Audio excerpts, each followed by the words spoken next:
Patrick, I think you raise an important point, and we'll come back to the economy. I won't really speak about the energy business, the climate agenda, and of course, because that's a big topic at the forum at Davos each year. And what happens to the IRA? What happens to the big plans, and certainly from a Middle East perspective as well. You hosted the COP28. And there was a big announcement around the green transitions. What happens with that? But before we come to that, let's talk China. That's the third international issue I really wanted to pose to all of you.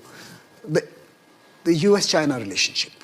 And we see here all sorts of news, right? Making a trip to China, inviting Xi Jinping to the inauguration. What's happening here?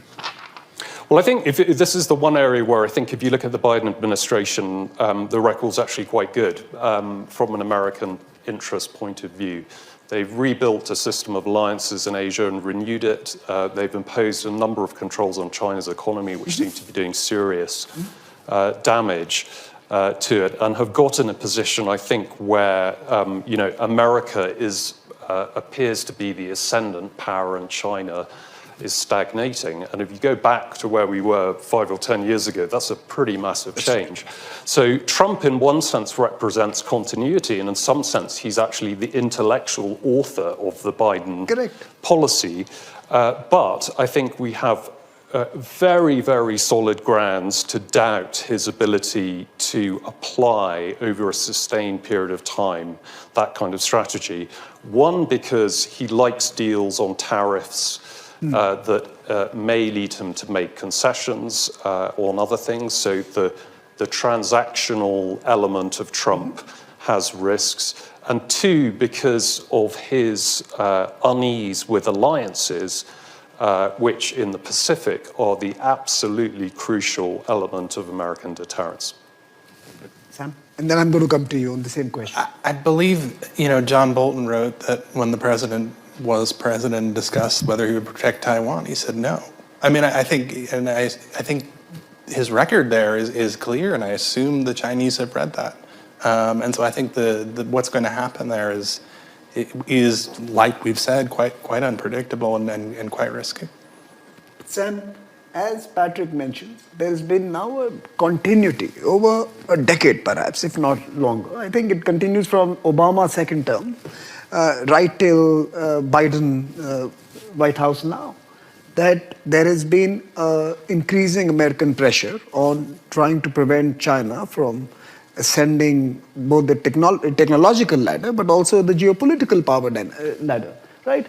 Is that going to change? Who is he listening to? Is he listening to the Elon Musks of the world who have significant business interests in China? Is he listening to a more hawkish voice than a Marco Rubio? I think the question is which of those voices is going to carry through, and I think on a particular day. Well, and who speaks last? I mean, he is constantly evolving, and I think that is something to keep in mind. I think it's very hard for anyone to sit here and say, here's what the U.S.-China plan is going to look like 5 years from now. Okay, Mina. The economy will be an important part of how Trump looks at China. I think he's less ideological when it comes to certain issues like Taiwan and others that have really dictated sometimes China policy. Marco Rubio is very interesting as Secretary of State, and I think there we'll see some influence. But I do think it will be driven by economic considerations. When it comes, again, EVs from China, this was an issue that, under the Biden administration was pushed out, and there are lots of American companies that are saying, hold on, what are we actually doing here? What does it look like? So I think it will be economically driven. I don't think there's a solid China policy for Trump. So that's one of the unpredictable elements that people are looking towards, and I'm not sure what it will actually end up staying with. But I think also China today is looking different from where we were 5-6 years ago. And so what they're going to be interested in. But I think the technology race is one that is going to be instrumental in that economic conversation. And since we are with you, Meena, why don't we speak about the energy transitions agenda, the green transitions agenda?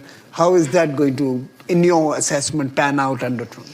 Is that over? Should we now pack up the green bags and I think the reality is everybody sees climate change tangibly. I mean, we see it here, gathered here, the levels of snow compared to what we're used to. In the Middle East, we absolutely feel the impact of climate change. So I think for countries, be it the UAE or others, who have said, okay, we're serious about this, we need to think about an energy transition, they're very much there. I don't think there's going to be a major reversal. However, will the speed change? Absolutely. What will Trump's approach be when Brazil is hosting COP30 will be really important. And I think actually the for a number of reasons. is exactly, and the reality is that the energy transition is necessary, but it may get slowed if America gives completely different, incentives to actually let's be thinking about oil. The reality is, though, they have been pragmatic when it comes to some of these issues beyond the bombastic announcement. So we might get something, of so course, there would be some semblance of withdrawal. continuity even in the green transitions. Patrick?